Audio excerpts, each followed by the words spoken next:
ಸ್ನೇಹಿತರೆ ನಮಸ್ಕಾರ, ನಾನು ರವೀಂದ್ರ ಜೋಶಿ. ಸೋಮವಾರದ ಮಧ್ಯಾಹ್ನ ನಿಮಗೊಂದು ಖುಷಿ ಸಮಾಚಾರವನ್ನು ಹೇಳ್ತಾ ಇದ್ದೀನಿ. ಇಷ್ಟು ದಿವಸದ ಹತಾಶೆ, ಇಷ್ಟು ದಿವಸದ ಅಸಹಾಯಕತೆ, ಇಷ್ಟು ದಿವಸದ ವೇದನೆ ಇದೆಲ್ಲವನ್ನು ಇನ್ನು ಮುಂದೆ ಮರೆತು ತುಂಬ ಸುಂದರವಾದಂಥ ದಿನಗಳಿಗೆ ನಾವು ನಿರೀಕ್ಷೆಯನ್ನು ಮಾಡಬಹುದು. ತೀರ ಗೊಂದಲಕರ ವಾತಾವರಣದಲ್ಲಿ ಕಳೆದ ಒಂದು ತಿಂಗಳಿಂದ ನೀವು ಕಳೆದಿದ್ದೇವೆ. ಭಾಳಷ್ಟು ಸಲ ನೀವು ನನ್ನ ಮನೋಗತಿಗೆ ಆಕ್ಷೇಪಿಸಿದ್ದೀರಿ ಕೂಡ. ಈಗ ಒಂದೊಂದಾಗಿ ಎಲ್ಲವೂ ಸ್ಪಷ್ಟ ಆಗ್ತಾ ಇದೆ. ಆಕಾಶ ನಿರಭ್ರವಾಗ್ತಾ ಇದೆ, ಮನಸ್ಸು ನಿರುಮ್ಮಳವಾಗ್ತಾ ಇದೆ. ಅಂಥ ಬೆಳವಣಿಗೆಗಳು ನಡೀತಾ ಇದ್ದಾವೆ. ಇವ್ರನ್ನ ಯಾರು ಹೇಳೋರು ಕೇಳೋರು ಇರಲೇ ಇಲ್ವಾ? ಯಾರು ಇಲ್ಲವೇ ಇಲ್ವಾ? ಇವರಿಗೆ ಆಡಿದ್ದೇ ಆಟ ಮಾಡಿದ್ದೇ ಕಾಟ ಅಂತ ಆಗೋಯ್ತಾ ಅಂತ ನೀವೆಲ್ಲ ಪ್ರಶ್ನೆ ಮಾಡಿದ್ದೀರಿ. ಅದಕ್ಕೆ ಉತ್ತರ ದೊರೀತಾ ಇದೆ. ನಿಮಗೆ ಗೊತ್ತು, ಕಳೆದ 3 ದಿನಗಳ ಹಿಂದೆ ದಿಲ್ಲಿಯ ಕಾನ್ಸ್ಟಿಟ್ಯೂಷನ್ ಕ್ಲಬ್ ಆಫ್ ಇಂಡಿಯಾದಲ್ಲಿ ಒಂದು ಪತ್ರಿಕಾಗೋಷ್ಠಿ ಆಯಿತು. ಪತ್ರಿಕಾಗೋಷ್ಠಿಯಲ್ಲಿ ಯಾರು ಗಾಯಾಳುಗಳಾಗಿದ್ದರೋ, ಯಾರ್ಯಾರು ಸಂತ್ರಸ್ತರಾಗಿದ್ದರೋ ಅಂಥ ಪೊಲೀಸ್ ಅಧಿಕಾರಿಗಳ ಕುಟುಂಬದವರು ಒಂದು ಪತ್ರಿಕಾಗೋಷ್ಠಿ ಮಾಡಿದರು. ಆ ಪತ್ರಿಕಾಗೋಷ್ಠಿಯಲ್ಲಿ ನಮ್ಮವರ ನೋವನ್ನು ಕೇಳೋರು ಯಾರು? ಬರೀ ಅವರು ಮಾಡಿದಂಥ ಪ್ರಹಾರದ ಬಗ್ಗೆ ದೇಶದಲ್ಲಿ ಚರ್ಚೆ ನಡೀತಾ ಇದೆ. ನಮಗೂ ನ್ಯಾಯ ಬೇಕು. ಖಾಕಿ ಧರಿಸಿದ ಒಳಗಡೆದೇನು ದೇಹ ಇದೆ, ಅದು ಕೇವಲ ದೇಹ ಮಾತ್ರ ಅಲ್ಲ, ಅಲ್ಲಿ ಜೀವ ಅನ್ನೋದಿದೆ. ಆ ಜೀವವನ್ನು ನಂಬಿಕೊಂಡಂಥ 10 ಜನ ಇರ್ತಾರೆ, ಅಕ್ಕ, ತಂಗಿ, ಅಣ್ಣ, ತಮ್ಮ, ಅಪ್ಪ, ಅಮ್ಮ. ಅವರ ಅಳಲನ್ನು ಕೇಳೋರು ಯಾರು ಅಂತ ಬಹಳ ದುಮ್ಮಾನದಿಂದ ಒಂದಷ್ಟು ಜನ ಕುಟುಂಬಸ್ಥರು ಪತ್ರಿಕಾಗೋಷ್ಠಿ ಮಾಡಿದರು. ಅದರ ಬಗ್ಗೆ ವ್ಯಾಪಕವಾಗಿ ಚರ್ಚೆ ಆಯಿತು. ಆದರೆ ಕಾರ್ಯಗತಗೊಂಡದ್ದೇನು? ಅದರಿಂದ what is the output of that press meet? What is the outcome? ಅದು ಭಾಳ ಮುಖ್ಯ ಅಲ್ವಾ? ದಿನಾ ಪತ್ರಿಕಾಗೋಷ್ಠಿ ನಡೀತವೆ, ದಿನ ಈ ರೀತಿಯ ಅಳಲುಗಳಿರ್ತವೆ. ಅದನ್ನು ಕೇಳಿಸುವಂಥ ಮನಸ್ಥಿತಿ ಬೇಕಲ್ವಾ? ಅದರ ಮಧ್ಯೆ ನರೇಂದ್ರ ಮೋದಿ ಅವರು ನಾನು ಕ್ಷಮಿಸಿಬಿಟ್ಟಿದ್ದೀನಿ ಅಂತ ಬೇರೆ ಹೇಳಿದರು. ಹೀಗೆಲ್ಲ ಆದ ಸಂದರ್ಭದಲ್ಲಿ ಈಗ ಒಂದು ಬಹಳ ಸುಂದರವಾದಂಥ, ಅತ್ಯಂತ ಯೋಗ್ಯವಾದಂಥ, ತಾರ್ಕಿಕವಾದಂಥ, ನ್ಯಾಯಬದ್ಧವಾದಂಥ ಬೆಳವಣಿಗೆ ನಡೆದಿದೆ. ಏನಪ್ಪ ಅಂದರೆ, ಯಾವ್ಯಾವ ಪೊಲೀಸ್ ಅಧಿಕಾರಿಗಳ ಮೇಲೆ ದಾಳಿ ಆಯಿತು, ಆ ದಾಳಿಗೆ ಸಂಬಂಧಪಟ್ಟ ಹಾಗೆ ಈ ಜಂತರ್ ಮಂತರ್ನ ಪ್ರೊಟೆಸ್ಟ್ ಏನಿದೆ, ಪ್ರತಿಭಟನೆ ಅನ್ನುವಂಥ ಹಿಂಸಾಕಾಂಡ ಏನಿದೆ, ಅದರ ಮೂಲ ರೂವಾರಿ ಮತ್ತು ಆತನ ಸಹಚರರ ಮೇಲೆ ಈ ಕುಟುಂಬದವರು, ಸಂಬಂಧಿಗಳು, ಅವರ ಬಾಂಧವರು, ಅವರ ಮಿತ್ರರು ನಿರಂತರವಾಗಿ ಅವ್ರ ಮೇಲೆ ಕೇಸ್ಗಳನ್ನು ಹಾಕಿದ್ದಾರೆ. ಸುಮಾರು 200 ಕೇಸ್ಗಳನ್ನು ಅವ್ರ ಮೇಲೆ ರಿಜಿಸ್ಟರ್ ಮಾಡಲಾಗಿದೆ. ಯಾವ ಆಧಾರದ ಮೇಲೆ ಮಾಡಲಾಗಿದೆ ನೋಡಿ. ಯಾವುದೇ ಒಂದು ಪ್ರತಿಭಟನೆಯ ಮುಂಚೆ ಒಂದು ಪೊಲೀಸ್ ಸ್ಟೇಷನ್, ಆ ಯಾವ ವ್ಯಾಪ್ತಿಯಲ್ಲಿ ಬರುತ್ತೋ ಆ ಪೊಲೀಸ್ ಸ್ಟೇಷನ್ಗೆ ನೀವು ಒಂದು ಅಂಡರ್ಟೇಕಿಂಗ್ ಕೊಡಬೇಕಾಗತ್ತೆ. ಒಂದು ಪತ್ರವನ್ನು ಕೊಡಬೇಕು, ಪೊಲೀಸ್ ಭದ್ರತೆಯನ್ನು ಕೇಳಬೇಕು, ನಾವು ಇಂಥ ಜಾಗದಲ್ಲಿ ಪ್ರೊಟೆಸ್ಟ್ ಮಾಡ್ತಾ ಇದ್ದೀವಿ ಅಂತ ಹೇಳಬೇಕು. ಅದಾದ ಮೇಲೆ CRPC 182 ಪ್ರಕಾರ, ನಾವು BNSS ಹೇಳ್ತಾ ಇಲ್ಲ, ಹಳೆ ನಂಬರ್ ಬಾಯಲ್ಲಿರೋದ್ರಿಂದ ಅದನ್ನೇ ಹೇಳ್ತಾ ಇದ್ದೀನಿ. ಯಾವ ವ್ಯಕ್ತಿ, ಯಾರು ಉರುವಾರಿ, ಯಾವ ಸಂಚಾಲಕ, ಯಾರು ನೇತೃತ್ವ ವಹಿಸ್ತಾರೋ, ಯಾರು ಮೇಲ್ವಿಚಾರಕ, ಆತ ಒಂದು ಅಂಡರ್ಟೇಕಿಂಗ್ ಕೊಡಬೇಕಾಗತ್ತೆ, ಮುಚ್ಚಳಿಕೆಯನ್ನು ಬರೆದು ಕೊಡಬೇಕಾಗತ್ತೆ. ಈ ಸಂದರ್ಭದಲ್ಲಿ ಯಾವುದೇ ರೀತಿಯಾದಂಥ ಪ್ರಕ್ಷುಬ್ಧ ವಾತಾವರಣವಾಗಲಿ, ಉದ್ವಿಗ್ನತೆಯಾಗಲಿ, ಲಾ ಆ್ಯಂಡ್ ಆರ್ಡರ್ ಹಾಳು ಮಾಡೋದಾಗಲಿ ನಾವು ಮಾಡೋದಿಲ್ಲ. ಅತ್ಯಂತ ಶಿಸ್ತಿನಿಂದ ಕಾನೂನುಬದ್ಧವಾಗಿ ನಮ್ಮ ಪ್ರತಿಭಟನೆಯನ್ನು ಮಾಡ್ತೀವಿ ಅಂತ ಒಂದು ಮುಚ್ಚಳಿಕೆಯನ್ನು ಬರೆದು ಕೊಡಬೇಕಾಗತ್ತೆ. ಆ ಮುಚ್ಚಳಿಕೆಯನ್ನು ಬರೆದು ಕೊಟ್ಟ ಆದಮೇಲೆ ವಿಫಲರಾದರೆ, ಅಂದರೆ ಲಾ ಆ್ಯಂಡ್ ಆರ್ಡರ್ ಹಾಳಾದರೆ, ಗಲಾಟೆ ಆದರೆ, ಸಾರ್ವಜನಿಕ ಆಸ್ತಿ ಪಾಸ್ತಿ ಲೂಟಿ ಆದರೆ, ಅದಕ್ಕೆ ಯಾರು ಅಂಡರ್ಟೇಕಿಂಗ್ ಬರೆದು ಕೊಟ್ಟಿದ್ದಾರೋ ಅವರು ಕೂಡ ಆರೋಪಿ ಆಗ್ತಾರೆ, ಅವರೇ ಜವಾಬ್ದಾರರಾಗ್ತಾರೆ. ಅದರ ಮೇಲೆ ನೀವು ಮೊಕದ್ದಮೆಯನ್ನು ಹಾಕ್ಬೋದು, ಅವ್ರ ಮೇಲೆ ನೀವು ಪ್ರಾಸಿಕ್ಯೂಷನ್ ಮಾಡ್ಬೋದು. ಅವರು ಇದರಲ್ಲಿ ದೋಷಿ ಅಂತಾದರೆ ಅವರು ಜೈಲಿಗೆ ಹೋಗಬೇಕಾಗತ್ತೆ. ಇದು ನಮ್ಮ ಕಾನೂನಿರೋದು. ನಮ್ಮಲ್ಲಿ ಇಲ್ಲಿವರೆಗೂ ಏನಾಗಿದೆ ಅಂದರೆ, ಸರ್ಕಾರ ಏನು ಮಾಡ್ತಾ ಇದೆ, ಮೋದಿಯವರು ಏನು ಮಾಡ್ತಾ ಇದ್ದಾರೆ, ಅದೇನಾಯಿತು ಇದೇನಾಯಿತು ಅನ್ನೋಂಥ ಪ್ರಶ್ನೆಯನ್ನೇ ಕೇಳ್ತೇವೆ ವಿನಃ ಮೂಲ ಕಾನ್ಸ್ಟಿಟ್ಯೂಷನ್ ಏನು ಹೇಳುತ್ತೆ ಅದರ ಪ್ರಕಾರ ನಡೆಯುತ್ತಾ? ಅಥವಾ ನರೇಂದ್ರ ಮೋದಿ ಅವರು ಇನ್ಸ್ಟಾಗ್ರಾಮ್ ಬಂದು ನಾಳೆ ನಾನು ಕ್ಷಮಿಸಿದ್ದೀನಿ ಅಂದ ತಕ್ಷಣ ಈ ದೇಶದ ಸಂವಿಧಾನವೇ ಬದಲಾಗಿಬಿಡುತ್ತಾ? ಹಂಗಾಗ್ಲಿಕ್ಕೆ ಸಾಧ್ಯ ಇಲ್ಲ. ಹಾಗೆ ಮಾಡಲಿಕ್ಕೆ ಬರೋದೂ ಇಲ್ಲ. ಹಾಗೆ ಮಾಡಲಿಕ್ಕೆ ಪ್ರಯತ್ನ ಮಾಡಿದರೆ ಅದು ವಿಫಲ ಆಗತ್ತೆ ಅನ್ನೋದಕ್ಕೆ ನಾನು ಭಾನುವಾರದ ಹರಟೆಯಲ್ಲಿ ಉತ್ತರ ಪ್ರದೇಶದ ಅಖಿಲೇಶ್ ಯಾದವ್ನ ಉದಾಹರಣೆಯನ್ನು ಹೇಳಿದೆ. ಆತ ಯಾವ ಪ್ರಣಾಳಿಕೆಯಲ್ಲಿ ಉಗ್ರರನ್ನೇ ಬಿಟ್ಬಿಡ್ತೀನಿ ಅಂತ ಆಶ್ವಾಸನೆ ಕೊಟ್ಟಿದ್ದನೋ ಅದಕ್ಕೆ ಚಾಟಿ ಏಟನ್ನು ಬೀಸಲಾಯಿತು ಕೋರ್ಟ್ನಿಂದ, ಅಲಹಾಬಾದ್ ಹೈಕೋರ್ಟ್ನಿಂದ. ಅಷ್ಟೇ ಅಲ್ಲ, ನೀನು ಉಗ್ರನೇನು ಬಿಡ್ತೀಯಲ್ಲ ಅವ್ರಿಗೇನು ಪದ್ಮ ಪ್ರಶಸ್ತಿ ಏನಾರು ಕೊಡ್ತೀಯನಪ್ಪ ಅಂತ ಚಾಟಿ ಎಡ್ಬಿಸಿದ್ದಲ್ಲದೆ ಅವ್ರನ್ನ ಕನ್ವಿಕ್ಷನ್ ಮಾಡಲಾಯಿತು. ಅವ್ರೆಲ್ಲ ಜೈಲಿಗೆ ಹೋದರೂ ಒಬ್ಬನಿಗೆ ಮರಣದಂಡನೆ ಆಯಿತು. ಅದರಲ್ಲಿ ನಿಮಗೆ ಗೊತ್ತಿರಲಿ ವಿಚಾರ. ಈಗ ಕೂಡ ಅದೇ ಆಗ್ತಾ ಇರೋದು. ಈಗ ಯಾರ್ಯಾರು ಇದರಲ್ಲಿ ಪಾಲ್ಗೊಂಡಿದ್ದಾರೋ ಅವರ ಮೇಲೆ ಮೊಕದ್ದಮೆಯನ್ನು ದಾಖಲು ಮಾಡಲಾಗಿದೆ. ಇನ್ನು ಯಾರ್ಯಾರು ಹಿಂಸಾಚಾರ ಮಾಡಿದ್ರಲ್ಲ, CCTV ಫುಟೇಜ್ ಕಿತ್ಕೊಂಡು ಹೋದರು, ಕ್ಯಾಮ್ರಾ ಕಿತ್ಕೊಂಡ್ರು, ಯಾವುದಕ್ಕೋ ಬೆಂಕಿ ಹಚ್ಚಲಿಕ್ಕೆ ಹೋದರು, ಯಾವುದೋ ಪಲ್ಟಾಯಿಸಿದರು ಪೊಲೀಸ್ ವ್ಯಾನ್ನ, ಅವ್ರದ್ದೆಲ್ಲ ಇದಾವಲ್ಲ, FIR ಆಗಿದ್ದಾವಲ್ಲಿ. 1892 FIR ಒಂದು ವಾರದ ಕೆಳಗಾಗಿತ್ತು. ಈಗ ಅದಾದಮೇಲೆ 1,500 ಸಿಕ್ಕಿದ್ದಾವೆ. ಇದು ಮುಗಿಯುವ ಕಥೆ ಅಲ್ಲ. ಇದು ಈ ಪ್ರಕರಣ ಇದೆಯಲ್ಲ ಇತಿಹಾಸದಲ್ಲಿ ದಾಖಲಾಗತ್ತೆ. ಜೊತೆಗೆ ಯಾರ್ಯಾರು ಇದರಲ್ಲಿ ಭಾಗಿಯಾಗಿದ್ದಾರೋ ಅವರೆಲ್ಲ ಕಂಬಿಯನ್ನು ಎಣಿಸ್ಬೇಕಾಗತ್ತೆ. ಯಾವ ಆಧಾರದ ಮೇಲೆ ಹೇಳ್ತಾ ಇದ್ದೇನೆ ಅಂದರೆ, ದಿಲ್ಲಿಯ ದಂಗೆ ಆಯ್ತಲ್ಲ, ಸೌತ್ ದಿಲ್ಲಿ ದಂಗೆ ಆದ ಮೇಲೆ ಖಾಲಿದ್ ಮೆಹಮೂದನನ್ನು ಬಂಧಿಸಿದ್ದು ಯಾವಾಗ ಅಂತಂದರೆ 7 ತಿಂಗಳ ನಂತರ. ಇಡೀ ಗಲಾಟೆಗೆ ಮುಖ್ಯ ಕಾರಣ ಆದಂಥ ವ್ಯಕ್ತಿ ಯಾರು ಶಾಹೀನ್ ಬಾಗ್ನಲ್ಲೂ ಇದ್ನೋ, ದಿಲ್ಲಿ ಹಿಂಸಾಕಾಂಡದಲ್ಲೂ ಇದ್ನೋ, ಆ ವ್ಯಕ್ತಿಯನ್ನು ಮಾರನೇ ದಿವಸ ಬಂಧಿಸಲಿಲ್ಲ. ತನಿಖೆ ನಡೆಯಿತು. ತನಿಖೆ ಆದಮೇಲೆ ಅವನ ವಿರುದ್ಧ ಎಲ್ಲ ಸಾಕ್ಷ್ಯಾಧಾರಗಳನ್ನು ಕಲೆ ಹಾಕಲಾಯಿತು. ಅದಾದ ಮೇಲೆ 7 ತಿಂಗಳ ನಂತರ ಅವನ UAPA ಆ್ಯಕ್ಟ್ನಲ್ಲಿ ಒಳ ಹಾಕಲಾಯಿತು. ಒಳ ಹಾಕಿದ ಮೇಲೆ ಇವತ್ತವರೆಗೆ ಆತ ಹೊರಗಡೆ ಬಂದಿಲ್ಲ. ಅಭಿಜಿತ್ ದೀಪ್ಕೆ, ಸೌರವ್ ದಾಸ್, ರಾಂಕಾ ಇದಕ್ಕೆ ಹೊರತಲ್ಲ. ಯಾವ ಗ್ಯಾರಂಟಿ ಮೇಲೆ ಹೇಳ್ತೀನಿ?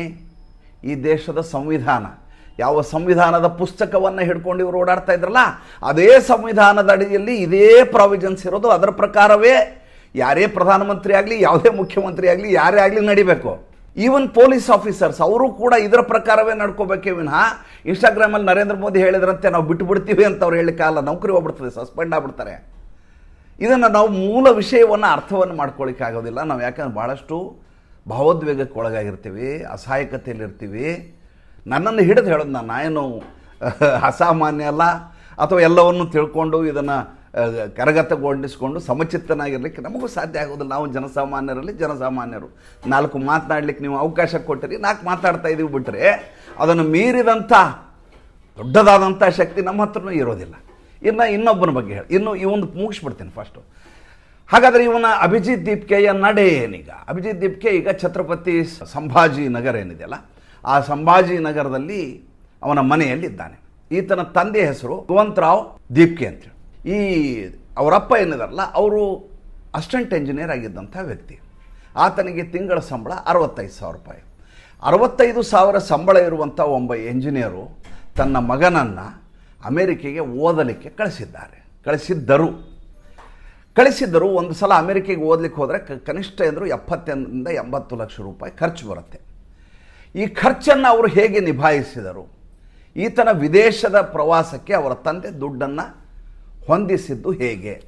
ಇದರ ಕುರಿತು ತನಿಖೆ ಶುರುವಾಗಿದೆ. ಮತ್ತೊಂದು ಕಡೆ ಈತ 5ನೇ ತಾರೀಕು ಒಂದು ಸಭೆಯನ್ನು ಮಾಡ್ತಾ ಇದ್ದಾನೆ. ಏನು ಸಭೆ? ನಮ್ಮ ಮುಂದಿನ ನಡಾವಳಿಗಳೇನು ಅಂತ ತನ್ನ ಪದಾಧಿಕಾರಿಗಳನ್ನು ಕರೆಸಿ ಈತ ಒಂದು ಸಭೆಯನ್ನು ಮಾಡಿ ತನ್ನ ಇಡೀ ಮುಂದಿನ ಚಟುವಟಿಕೆಗಳೇನಿದೆ ಅದರ ರೂಪುರೇಷೆಗಳನ್ನು ಸಿದ್ಧಪಡಿಸ್ತಾನೆ. ಮತ್ತು ಅದಾದಮೇಲೆ ಪತ್ರಿಕಾಗೋಷ್ಠಿ ಮಾಡಿ ಇವತ್ತಿನ ಆಟಗಳೇನಿದೆ ಹೇಳ್ತಾನೆ. ಈ ಮಧ್ಯೆ ಒಂದು ಬೆಳವಣಿಗೆ ಆಗಿದೆ. ಅದೇನಪ್ಪ ಬೆಳವಣಿಗೆ? ಒಬ್ಬ RTI ಕಾರ್ಯಕರ್ತ ಈತನ ಮೇಲೆ ಒಂದು ಕೇಸ್ ಹಾಕಿದ್ದಾನೆ. ಇದೆಲ್ಲ ನಡೆದಂಥ ಬೆಳವಣಿಗೆ ಶನಿವಾರ ದಿವಸ ಆದಂಥದ್ದು. ಶನಿವಾರ ಭಾನುವಾರದ ಆಸುಪಾಸಿನಲ್ಲಿ ನಡೆದ ಬೆಳವಣಿಗೆಗಳು. ಈತನಿಗೆ ಸನ್ಮಾನ್ಯ ಶ್ರೀ ಕಪಿಲ್ ಸಿಬಲ್ ಅವರು 1 ಕೋಟಿ ರೂಪಾಯಿನ ದಾನವನ್ನು ಕೊಟ್ಟರು ಈತನ ಪಕ್ಷಕ್ಕೆ, ಕಾಕ್ರೋಚ್ ಜನತಾ ಪಾರ್ಟಿ. ಈ ಕಾಕ್ರೋಚ್ ಜನತಾ ಪಾರ್ಟಿ ಸಾಂವಿಧಾನಿಕವಾದ ಪಕ್ಷವ? RTI ಕಾರ್ಯಕರ್ತ ಕೇಳಿರೋ ಪ್ರಶ್ನೆ. ಎರಡನೇ, ಚುನಾವಣಾ ಆಯೋಗ ಈ ಕಾಕ್ರೋಚ್ ಜನತಾ ಪಾರ್ಟಿಯನ್ನು ಅಧಿಕೃತ ಪಕ್ಷ ಅಂತ ನೋಂದಾಯಿಸಿಕೊಂಡಿದೆಯಾ? ಅಧಿಕೃತತೆಯನ್ನು ನೀಡಿದೆಯಾ? ಸಿಂಧುತ್ವ ಇದೆಯಾ? Is it A constitutional party ಅನ್ನೋದ್ರ ಬಗ್ಗೆ ನನಗೆ ಸ್ಪಷ್ಟೀಕರಣ ಬೇಕು, ನನಗೆ ಮಾಹಿತಿ ಬೇಕು ಅಂತ ಕೇಳಿದ್ದಾರೆ. ಅಷ್ಟೇ ಅಲ್ಲ, ಇನ್ನೂ ಭಾಳ ಇಂಟ್ರೆಸ್ಟಿಂಗ್ ಇದೆ. ಅದಾದ ಮೇಲೆ ಈ ಪಕ್ಷ 1 ಕೋಟಿ ರೂಪಾಯಿಯನ್ನು ತೆಗೆದುಕೊಂಡಿದೆಯಲ್ಲ, ಆ 1 ಕೋಟಿ ರೂಪಾಯಿಯನ್ನು ಶಾಸನಬದ್ಧವಾಗಿ ತೆಗೆದುಕೊಳ್ಳಲಿಕ್ಕೆ ಅವಕಾಶ ಇದೆಯಾ? ಗೊತ್ತಿಲ್ಲ ನಮಗೆ. ಕೇಳೋ ಪ್ರಶ್ನೆ ಇದು. ಮಾಹಿತಿ ಇರೋದೇ ಹಾಕಲ್ವೇನ್ರಿ?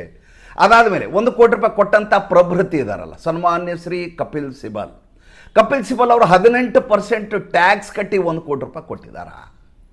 ನೋಡಿ, ಒಬ್ಬ ಮನುಷ್ಯನನ್ನು ಗೋಜಲಿಗೆ ಸಿಲ್ಕ್ ಹಾಕಿಸ್ಬೇಕು ಅಂದರೆ ಬಹಳ ಸುಲಭ. ಕಾನೂನಿನಲ್ಲಿ ನೂರಾರು ಅವಕಾಶ ಇರ್ತವೆ. ರಸ್ತೆಯ ಮೇಲೆ ಹೋಗ್ತಾ ಇರುವಂಥ ಒಬ್ಬ ಅಮಾಯಕ ವ್ಯಕ್ತಿನನ್ನು ಪೊಲೀಸರು ಮನಸ್ಸು ಮಾಡಿದರೆ ಈತ ಅನುಮಾನಾಸ್ಪದವಾಗಿ ಓಡಾಡ್ತಾ ಇದ್ದಂತ ಕರ್ಕೊಂಡು ಹೋಗಿ ಸ್ಟೇಷನ್ನಲ್ಲಿ ಇಟ್ಕೋಬಹುದು, ಆತನನ್ನು ಏರೋಪ್ಲೇನ್ ಹತ್ತಿಸ್ಬೋದು ಮನಸ್ಸು ಮಾಡಿದರೆ. ಆದರೆ ನಮ್ಮಲ್ಲಿ ಏನಾಗಿದೆ ಅಂದರೆ ಪೊಲೀಸ್ ಇಲಾಖೆಗೆ ಈಗ ಸ್ಪೈನ್ ಇಲ್ಲ, ಬೆನ್ಹುರಿ ಇಲ್ಲ ಅನ್ನುವಂಥ ಮನಸ್ಥಿತಿಗೆ ನಾವು ಬಂದಿದ್ವಿ. ಏಕೆಂದರೆ ಅವರೆದುರಿಗೆ ಲೇವಡಿ ಮಾಡಿದ್ದಾರೆ, ಅವ್ರನ್ನ ಬಾಯಿಗೆ ಬಂದಂಗೆ ಬೈದಿದ್ದಾರೆ, ಅವರೆದುರಿಗೆ ಹಿಂಗೆ ಬೆರಳು ಮಾಡಿದ್ದಾರೆ, ಅವ್ರಿಗೆ ಏನೇನು ಅನ್ನಬಾರ್ದು ಎಲ್ಲ ಅಂದಿದ್ದಾರೆ, ಹೊಡೆದಿದ್ದಾರೆ, ಬಡ್ದಿದ್ದಾರೆ. ನಾವಿವತ್ತು ನಂಬ್ತಾ ಇರೋದು ಎರಡನ್ನ. ಒಂದು, ಎಷ್ಟೇ ಭ್ರಷ್ಟರಾದರೂ ಪೊಲೀಸರು ನಮಗೆ ಇರಬೇಕು ಅನ್ನುವಂಥ ನಂಬಿಕೆ ಈ ದೇಶದ ಜನಸಾಮಾನ್ಯರಲ್ಲಿದೆ. ಯಾಕೆಂದರೆ ಯಾರ ಹತ್ರ ನಾವು ಹೋಗ್ಲಿಕ್ಕೆ ಆಗದೆ ಇದ್ದಾಗ ಪೊಲೀಸರ ಹತ್ರ ಹೋಗ್ಬೋದು, ದುಡ್ಡು ತೊಗೊಂಡ್ರೂ ಪರವಾಗಿಲ್ಲ, ಅಟ್ಲೀಸ್ಟ್ ಬಂದು ಎದುರಿಸಿ ಹೋಗ್ತಾನೆ ಅಂತ. ಎರಡನೇದು ನಮ್ಮ ನ್ಯಾಯಾಲಯ, ನ್ಯಾಯವನ್ನು ಕೊಂಡುಕೋಬಹುದು ಅನ್ನುವಂಥ ಮನಸ್ಥಿತಿಯಲ್ಲಿ ನಾವಿದ್ರೂ ಕೂಡ ನಮಗೆ ನ್ಯಾಯ ಕೊಡೋದು ನ್ಯಾಯಾಲಯ ಅನ್ನುವಂಥ ನಂಬಿಕೆ ನಮಗೆ ಸುಪ್ತವಾಗಿ ನಮ್ಮಲ್ಲಿರೋದರಿಂದ ನಾವೆಲ್ಲ ನಿರುಮ್ಮಳವಾಗಿದ್ದೀವಿ. ಇಲ್ಲದೆ ಹೋದ್ರೆ ನಾವು ಯಾರ ಹತ್ರ ಹೋಗಿ ಪ್ರಶ್ನೆ ಮಾಡ್ತೀರಿ ನೀವು?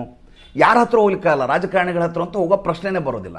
ಆಮೇಲೆ ಎಕ್ಸಿಕ್ಯೂಟಿವ್ ಬಾಡಿಗೆ ಬೇರೆ ಯಾವುದೇ ರೀತಿಯ ಅಧಿಕಾರಗಳಿರೋದಿಲ್ಲ. ಹೀಗಿರುವಾಗ ನಾವು ನಂಬಬೇಕಾಗಿದ್ದು ಒಂದು ಪೊಲೀಸು, ಎರಡನೇದು ಕೋರ್ಟು.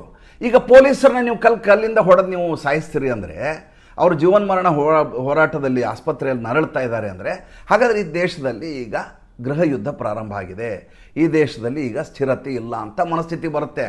ಆದರೆ ಈಗ ನಡೀತಾ ಇರುವಂಥ ಬೆಳವಣಿಗೆ ಇದಾವಲ್ಲ, ಈ ಬೆಳವಣಿಗೆ ಏನು ಸೂಚಿಸ್ತಾ ಇದೆ ಅಂದರೆ, ಯಾರು ಈ ರೀತಿ ಕೆಲಸಗಳನ್ನು ಮಾಡಿದಾರೋ ಅವರನ್ನು ಏರೋಪ್ಲೇನ್ ಹತ್ತಿಸುವಂಥ ದಿನಗಳು ದೂರ ಇಲ್ಲ ಅನ್ನೋದು ಖಚಿತ ಆಗ್ತಾ ಇದೆ. ನಿನ್ನೆ ಒಂದಷ್ಟು ಮೀಡಿಯಾಗಳಿಗೆ ಸಂದರ್ಶನ ಕೊಟ್ಟ ಈ ಅಭಿಜಿತ್ ದೀಪ್ಗೆ ನನ್ನನ್ನು ಅನಗತ್ಯವಾಗಿ ಹೆದರಿಸಲಾಗ್ತಾ ಇದೆ, ನಮ್ಮ ತಂದೆ ಏನು ತಪ್ಪು ಮಾಡಿದ್ರು ಅವ್ರನ್ನ ಪ್ರಶ್ನೆ ಮಾಡ್ತಾ ಇದ್ದಾರೆ. ಹೌದು ಸ್ವಾಮಿ, ನಿಮ್ಮ ತಂದೆಯನ್ನು ಪ್ರಶ್ನೆ ಮಾಡ್ತಾ ಇದ್ದಾರೆ. ಯಾಕೆ ಪ್ರಶ್ನೆ ಮಾಡ್ತಾ ಇದ್ದಾರೆ? ನೀವು ಮಾಡಿರುವಂಥ ಅವಿವೇಕಿ ಕೆಲಸ ಆಗಿದೆ. ನೀ ಅವಿವೇಕಿ ಕೆಲಸ ಮಾಡಿ ಸಿಕ್ಕಾಕ್ಕೊಂಡಿದ್ದರಿಂದ ನಿನ್ನ ಬಗ್ಗೆ ಯೋಚನೆ ಮಾಡಬೇಕಾಗಿದೆ ಸರ್ಕಾರಕ್ಕೆ. ಯಾರು ಇವನ ಹಿನ್ನೆಲೆ ಏನು, ಇವನ ಹಿಂದೆ ಯಾವುದಾದ್ರೂ ಕ್ಷುದ್ರ ಶಕ್ತಿಗಳಿದಾವ, ಇವನ್ನ ಮುಂದೆ ಇಟ್ಕೊಂಡು ಅವರು ದೇಶವನ್ನು ಹಾಳು ಮಾಡ್ತಾವ, ಇದು ನೋಡಬೇಕಾದ ಅವ್ರ ಕೆಲಸ. ಈಗ ನೋಡದೆ ಹೋದರೆ, ಕಣ್ಣು ಮುಚ್ಕೊಂಡು ಕೂತ್ರೆ ಮುಂದೆ ನಡೆಯುವಂಥ ಅಧ್ವಾನಗಳಿಗೆ ಯಾರು ಜವಾಬ್ದಾರಿ ಆಗ್ತಾರೆ? ಈಗ ನೀನು ಹೇಳಿದೆ, ನೀನು ಪ್ರೊಟೆಸ್ಟನ್ನು ಕರೆದು ಕಲ್ಲು ಹೊಡೆದವ್ರು ನಮ್ಮವ್ರಲ್ಲ ಅಂತ ನೀ ಹೇಳ್ತಾ ಇದೆಯಾ. ನಿಮ್ಮವ್ರು ಅಲ್ಲದೆ ಹೋದರೂ ಕರೆದದ್ದು ನೀನೇ ತಾನೆ. ಪರೋಕ್ಷವಾಗಿ ಅವ್ರು ಕಲ್ಲು ಹೊಡೆಯಲಿಕ್ಕೆ ನೀನೇ ಕಾರಣ, ನೀನು ಕರೆದದ್ರಿಂದ ಆಗಿರೋದು. ಈಗ ನೀನು ಮಾಡಿರೋ ಕೆಲಸದಿಂದ ನಿಮ್ಮ ಅಪ್ಪನ ಕರೆದಿದ್ದೀವಿ, ಇಲ್ಲೇ ನಿಮ್ಮ ಅಪ್ಪನೇನು ಕರಿತಿರಲ್ಲ, ಭಗವಾನ್ ರಾವ್ ದೀಪ್ಗೆ ಏನಿದ್ರೆ ಅವ್ರ ಬಗ್ಗೆ ನಾವು ಮಾತಾಡ್ತಿರ್ಲಿಲ್ಲ. ಈ ದೇಶದಲ್ಲಿ 100 ಜನ ಭ್ರಷ್ಟ ಅಧಿಕಾರಿಗಳಿದ್ರೆ ಅದರಲ್ಲಿ ಆತನೂ ಒಬ್ಬ ಅಂತ ಅನ್ಕೋತಿದ್ವಿ. ನೀನು ಈಗ ಫೀಲ್ಡಿಗೆ ಇಳಿದಿರೋದ್ರಿಂದ ನಿನ್ನ ಸತ್ಯಾಸತ್ಯತೆಯನ್ನು ನಿನ್ನ ಬಗ್ಗೆ ಪಾರದರ್ಶಕವಾಗಿ ನಾವು ಆಲೋಚನೆ ಮಾಡಬೇಕಾದಂಥ ಸ್ಥಿತಿ ಒದಗಿ ಬಂದಿದೆ. ಇನ್ನೊಬ್ಬ ಇದ್ದಾನೆ, ಅವನ ಹೆಸರು ರಾಂಕಾ ಅಂತ, ಸೌರವ್ ರಾಂಕಾ. ಗ್ರೇಟರ್ ಕೈಲಾಶಲ್ಲಿ ಸ್ಕ್ವೇರ್ ಫೀಟ್ ಲೆಕ್ಕ ಕೇಳಿದ್ರೆ ನೀವು ಗಾಬರಿ ಆಗಿಬಿಡ್ತೀರಿ. ಅಂತ ಗ್ರೇಟರ್ ಕೈಲಾಶಲ್ಲಿ 9,000 ಸ್ಕ್ವೇರ್ ಫೀಟ್ನ ಮನೆಯನ್ನು ಈತ ಬಾಡಿಗೆಗೆ ತೆಗೆದುಕೊಂಡಿದ್ದಾನೆ. ಪ್ರತಿ ತಿಂಗಳು 9 ಲಕ್ಷ ರೂಪಾಯಿ ಬಾಡಿಗೆ ಕಟ್ತಾನೆ ಸ್ವಾಮಿ. ಮನೆಯ ಮುಂದೆ ಹುಲ್ಲು ಹಾಸಿದೆ, ಗಾರ್ಡನ್ ಇದೆ. ಇದಕ್ಕೆ 12 ಲಕ್ಷ ರೂಪಾಯಿ ಲೀಸ್ ಔಟ್ ಮಾಡಿ ದುಡ್ಡನ್ನು ಕಟ್ಟಿದ್ದಾನೆ. ಮುಂಚೆ ಪ್ರತಿ ತಿಂಗಳು ದುಡ್ಡು ಕಟ್ತಾನೆ. 4 ಜನರ ಹೆಸರಿದೆ ಅದರ ಓನರ್ಶಿಪ್ಪಲ್ಲಿ. ಅವರು 4 ಜನನೂ ಅಲ್ಲಿರೋದಿಲ್ಲ. ಈತ ಅಲ್ಲಿ ವಾಸವಾಗಿದ್ದಾನೆ. ಈತ ದೀಪಾವಳಿ ಫೆಸ್ಟಿವಲ್ಗೆ ದೊಡ್ಡ ಪಾರ್ಟಿಯನ್ನು ಹೋಸ್ಟ್ ಮಾಡ್ತಾನೆ. ಅದರ ರಾಹುಲ್ ಗಾಂಧಿ, ಆಮೇಲೆ ಈ ನಮ್ಮ ಆಮ್ ಆದ್ಮಿ ಜಿರ್ಲೆ ಎಲ್ಲವನ್ನೂ ಕರೀತಾನೆ. ರಾಹುಲ್ ಗಾಂಧಿ ಈ ಸಲ ಬಂದಿರಲಿಲ್ಲ, ಜಿರ್ಲೆ ಬಂದಿತ್ತು, ಆಮ್ ಆದ್ಮಿ ಜಿರ್ಲೆ ಬಂದಿತ್ತು. ಈತನ ಉದ್ಯೋಗ ಏನು, ಈತನ ವೃತ್ತಿ ಏನು ಮಾಡ್ತಾ ಇದ್ದಾನೆ ಇವನು, ಎಲ್ಲಿಂದ ಎಷ್ಟು ದುಡ್ಡು ಬರುತ್ತೆ? ಯಾವುದೇ ಕೆಲಸ ಮಾಡಿದರೂ ಕೂಡ ಇಷ್ಟು ಸಂಬಳ ಬರುವಂಥ ಕೆಲಸ ಮಾಡೋಕ್ಕೆ ಸಾಧ್ಯ ಇಲ್ಲ.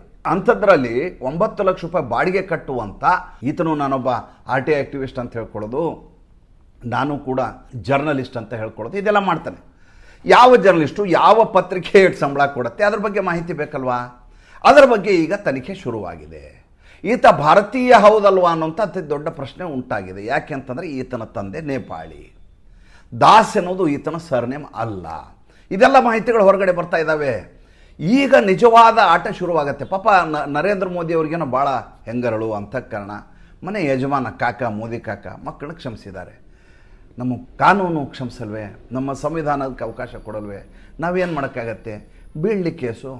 ಅವನು ಖಾಲಿದ್ ಮೆಹಮೂದ್ ಏನೋ 7 ತಿಂಗಳು ಹೋದಂತೆ, ಇವರು 9 ತಿಂಗಳು ಹೋಗಲಿ, ಒಳಗೆ ಹೋಗಲಿ. ಹೋಗುವಂಥ ದಿನಗಳಿಗಾಗಿ ಕಾಯ್ತಾ ಇದ್ದೀವಿ ಅಷ್ಟೇ ನಾವು. ಯಾಕೆಂದರೆ ಈ ದೇಶದಲ್ಲಿ ಈ ರೀತಿಯ ಅಸ್ಥಿರತೆಯನ್ನು, ಈ ರೀತಿ ತಾಂಡವವಾಡುವಂಥ ಪ್ರಕ್ಷುಬ್ಧತೆಯನ್ನು ನೋಡಲಿಕ್ಕೆ ರಾಷ್ಟ್ರಭಕ್ತರಾದ ನಮಗೆ ಇಷ್ಟ ಇಲ್ಲ ಸ್ವಾಮಿ.